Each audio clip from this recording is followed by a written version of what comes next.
New Muslims from America and Other Countries by Imtiaz Ahmad Madni. Chapter 1.1 James ابیبا امریکی نوجوان کا قبول اسلام 1980 کی بات ہے۔ اس وقت میں واشنگٹن ڈی سی کے قریب ایک ملٹری چھاؤنی فورٹ میڈ میں بطور ٹیچر کام کر رہا تھا، اور میری اہلیہ میجر ڈاکٹر صوفیہ صاحبہ اس چھاؤنی میں ملٹری اسپتال میں بطور ڈاکٹر متعین تھیں۔ میرے ذمہ فورٹ میڈ ہائی اسکول میں 9ویں سے 12ویں جماعت کے بعض طلباء کو ریاضی پڑھانا تھا، اور میں روزانہ 5 مختلف کلاسوں کو پڑھاتا تھا۔ جیمز ان میں سے کسی گروپ میں نہیں تھا۔ اس نے میرے ایک طالب علم سے کہا کہ مجھے مسٹر رامس سے ملنے کی اجازت درکار ہے۔ اس طالب علم نے مجھ سے جیمز کی خواہش کا ذکر کیا۔ میں نے بلا تکلف جیمز کو ملاقات کی اجازت دے دی۔ جیمز نے آتے ہی مجھ سے اسلام کے بارے میں چند سوالات کیے۔ میں نے مختصر طور پر ان کا جواب دے دیا۔ اس کے بعد وہ دوسری بار سوالات لے کر آیا۔ میں نے ان کا جواب بھی دے دیا، اور ساتھ ہی میں نے اس سے پوچھا کہ کیا یہ سوال اس کی سوشل سٹڈیز کے کورس میں سے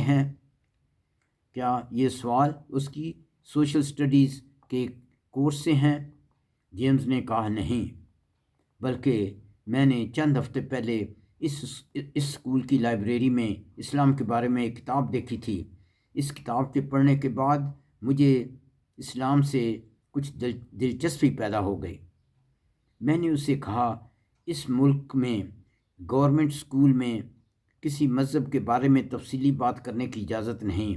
بہتر ہوگا کہ ہم دونوں اسکول سے باہر فاسٹ فوڈ ریسٹورنٹ میں بیٹھ کر تبادلہ خیالات کیا کریں۔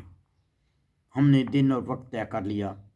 اس طرح میری جیمز کی کئی ملاقاتیں ہوئیں، جو کہ اللہ کے فضل سے بہت سود مند ثابت ہوئیں۔ جیمز نے ہماری مسجد دیکھنے کی خواہش ظاہر کی۔ میں اسے ایک قریبی شہر لورل میں ایک نہایت قدیم گھر میں لے گیا، جو کہ اس وقت بطور مسجد استعمال کیا جاتا تھا۔ میں نے اسے نماز کا طریقہ بھی بتایا۔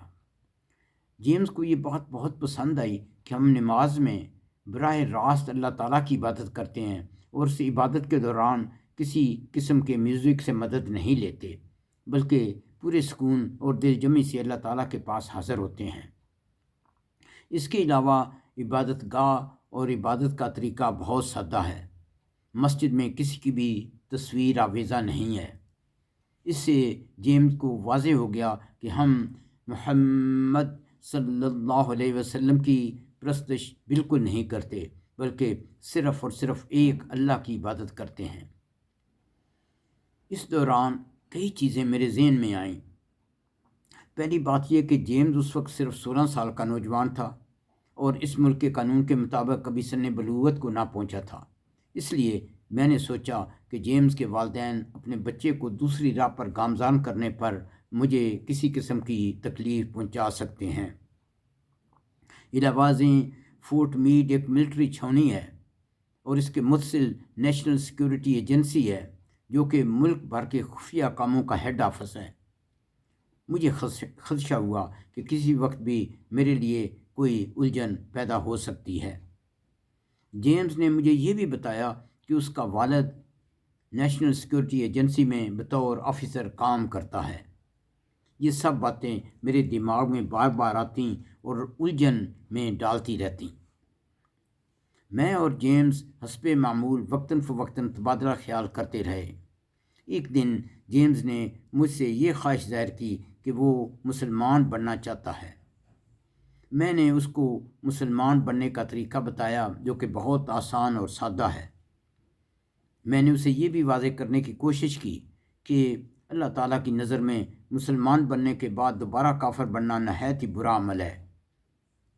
اس کے لیے بہتر یہ ہوگا کہ وہ اسلام کی مزید تحقیق کرے، حتیٰ کہ اس کا دل اسلام پر پورا جم جائے۔ ابھی ہفتہ بھی نہ گزرا تھا کہ جیمز نے پھر اصرار کیا کہ وہ مسلمان ہونا چاہتا ہے۔ اس بار میں نے اسے کلمہ شہادت پڑھایا اور اللہ تعالیٰ کے فضل سے وہ مسلمان ہو گیا، الحمدللہ۔ جیمز کے مسلمان ہونے پر ہم دونوں پر کئی نئی ذمہ داریاں عائد ہو گئیں۔ ان میں سے ایک میری یہ ذمہ داری تھی کہ ہر اتوار جیمز کو اس کے گھر سے مسجد لایا کروں تاکہ وہ اس علاقے کے دوسرے مسلمانوں کے ساتھ ظہر کی نماز ادا کر سکے۔ نماز کے بعد میں اسے عربی حروف تہجی سکھایا کرتا تھا۔ جیمز کو یہ تعلیم حاصل کرنے کا بہت شوق تھا۔ اس نے جلد ہی قرآن پاک کو عربی میں پڑھنا شروع کر دیا۔ جیمز کو موسیقی بہت پسند تھی، اس لیے اس نے جلد سے جلد اذان سیکھی اور اس مسجد کا مؤذن بن گیا۔ ایک نئے مسلمان کی اذان کی تاثیر نرالی ہی ہوتی ہے۔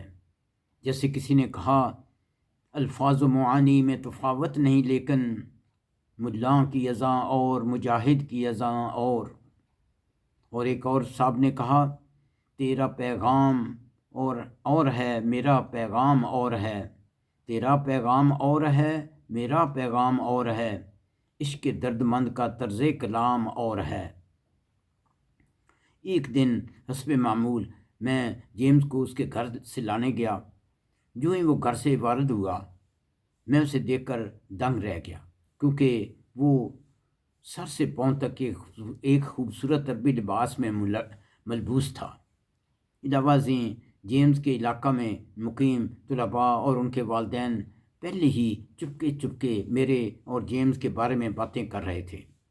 جب جیمز میری کار کے پاس پہنچا تو میں نے اسے بے اختیار یہ کہا، جیمز تجھے یہ لباس تبدیل کرنے کی ضرورت نہیں تھی، مسلمان امریکی لباس میں بھی نماز پڑھ سکتے ہیں۔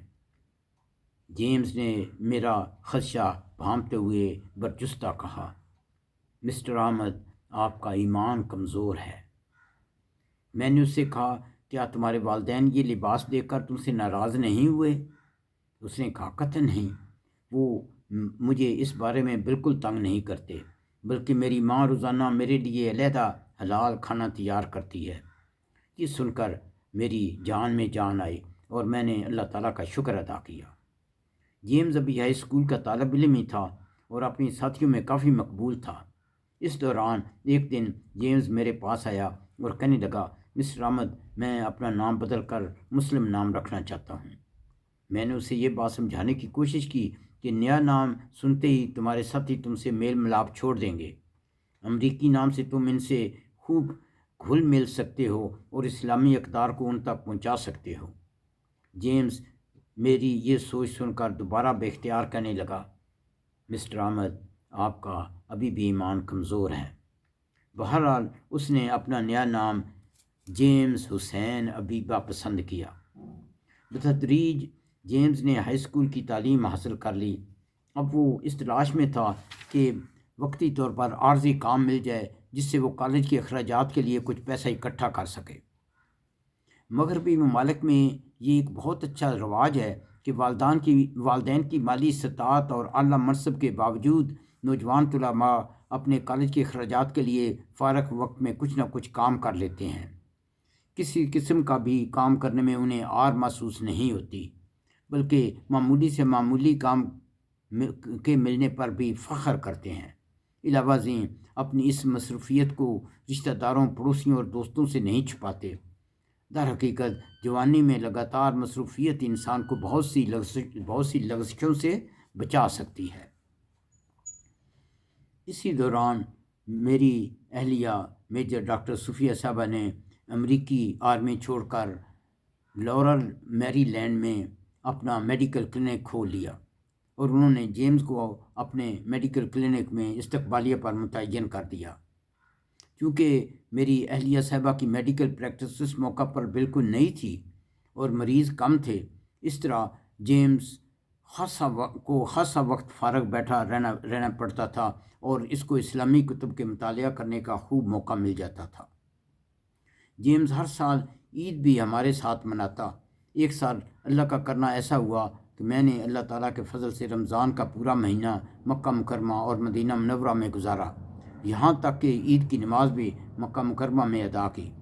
یہ میرے لیے پہلا موقع تھا کہ پورا رمضان مکہ مکرمہ اور مدینہ منورہ میں گزاروں، اس لیے میں بہت خوش تھا، لیکن دل میں جیمز کے اکیلے پن کی فکر لاحق تھی۔ جب میں واپس امریکہ پہنچا تو میں نے مسجد میں چند احباب سے جیمز کے بارے میں پوچھ گچھ کی، تو وہ کہنے لگے کہ جیمز نے رمضان کے دوران کئی دینی امور میں بڑھ چڑھ کر حصہ لیا، یہاں تک کہ وہ رمضان کے آخری عشرہ میں مسجد میں اعتکاف میں بھی بیٹھا۔ حقیقت ہے وہ عبادت کے بعض امور میں ہم سے سبقت لے جاتا ہے۔ کچھ عرصہ بعد جیمز نے کالج میں داخلہ لے لیا اور اس نے اسلامک ہسٹری کے ساتھ BA مکمل کیا، اور وہ اپنی یونیورسٹی میں مسلم اسٹوڈنٹ ایسوسی ایشن کا ممتاز ممبر تھا۔ اسی دوران اس نے ایک مسلمہ سے شادی کر لی جو کہ ایک معزز انڈین فیملی سے تعلق رکھتی تھی۔ اس کی بیوی صاحبہ کو بھی اسلام سے خوب لگاؤ تھا، اس لیے دونوں نے یونیورسل اسلامک اسکول شکاگو میں بطور ٹیچر کام کرنا شروع کیا۔ میری آخری ملاقات جیمز سے اسنا کانفرنس کے دوران شکاگو میں ہوئی۔ اس بار میں نے یہ دیکھا کہ جیمز ایک مخصوص اسلامی لباس میں تھا اور اس نے سر پر ایک بہت بڑی سبز پگڑی باندھ رکھی تھی۔ میں نے اسے دیکھتے ہی کہا، جیمز اب یہ کیا ہے؟ اس نے کہا، مسٹر احمد مہربانی کر کے اس بارے میں کچھ نہ کہیں۔ میں سمجھ گیا کہ جیمز ماشاءاللہ کسی ذاکر گروپ کے ساتھ منسلک ہو گیا ہے۔ تقریباً 20 سال بعد میں نے جیمز کی فیملی سے بذریعہ ای میل رابطہ کیا۔ جیمز امریکہ کے شہر شکاگو میں ایک معروف اسلامی ادارے میں بطور ایڈیٹر کام کر رہا ہے۔ اس ادارے کا نام اقرا انٹرنیشنل ایجوکیشنل فاؤنڈیشن ہے۔ یہ اسلامی کتب اور رسالے شائع کرتا ہے اور دنیا بھر کے مسلمانوں اور غیر مسلمانوں کو مہیا کرتا ہے۔ دعا ہے کہ اللہ تعالیٰ جیمز کو دنیا اور آخرت میں کامیاب و کامران کرے، آمین۔ ربنا تقبل منا انک انت السمیع العلیم وتب علینا انک انت التواب الرحیم۔